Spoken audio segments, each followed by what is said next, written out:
Hello बच्चों, देखो यहाँ पर आप देख रहे हो कि ये बीटेक का जो पेपर है, ख़ास तौर पर ये बीटेक पेपर है 22-23। आप लोग को मालूम होगा कि आपके जो बीटेक का सिलेबस है वो जो पिछला सेशन था 22-23 वाला, इस समय तो 23-24 चल रहा है, तो 22-23 में वो चेंज हुआ था और इंजीनियरिंग फिजिक्स का सिलेबस वहाँ पर मॉडिफाई हुआ था। और उस मॉडिफाइड सिलेबस के वीडियोस आपको इस चैनल पर मिल रहे होंगे, आप उनको देखिएगा।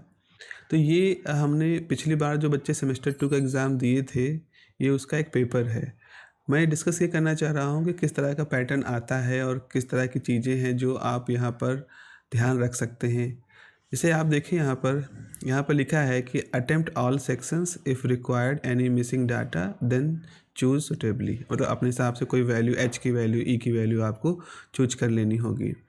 दूसरा पॉइंट देखो बड़ा इंपॉर्टेंट है। दूसरे पॉइंट में ये लिखा है कि द क्वेश्चन पेपर में be answered in Hindi language, English language और in the mixed language of Hindi and English as per convenience.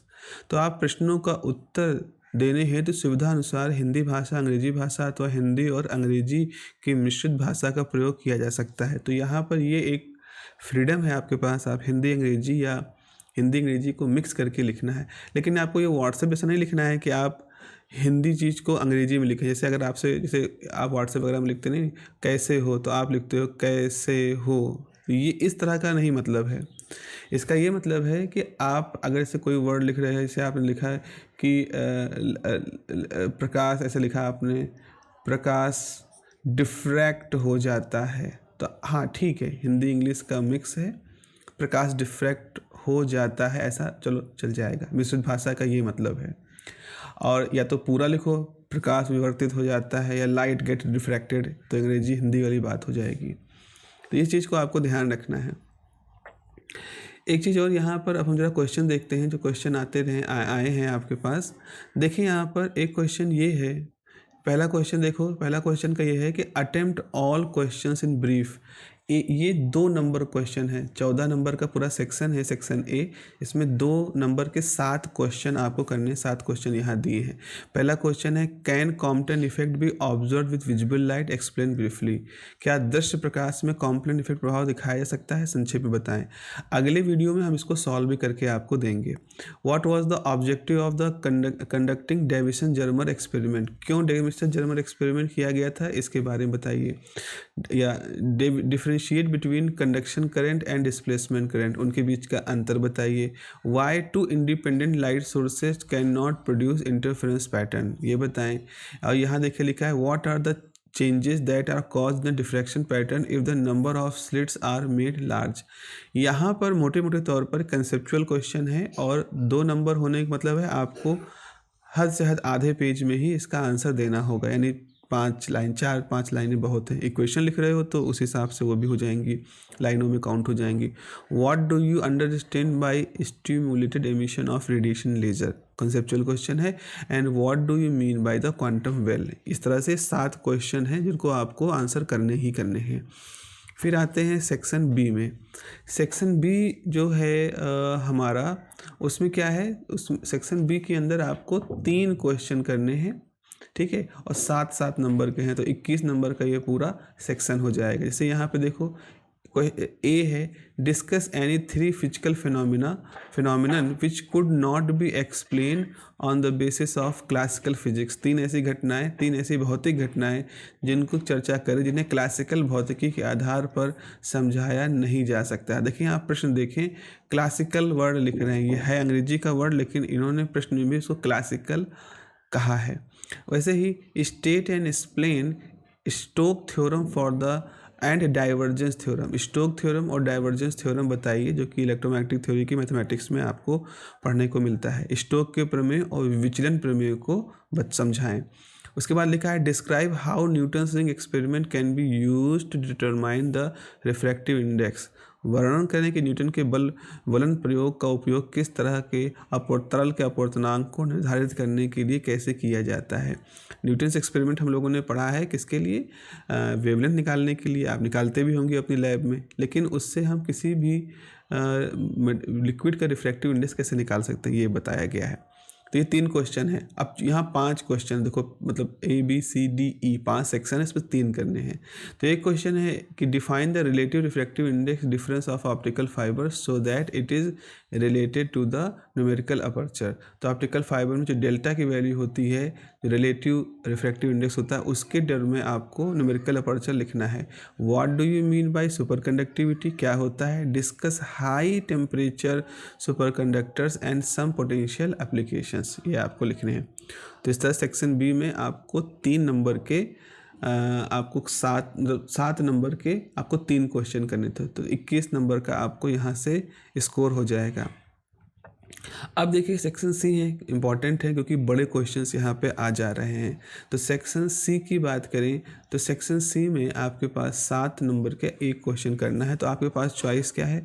आपके पास चॉइस में ए और बी है, इनमें से कोई एक करना है। ए देखते हैं, distinguish between group velocity and phase velocity, establish the relation between them in dispersive medium, what will be the relation between these velocity in non dispersive medium।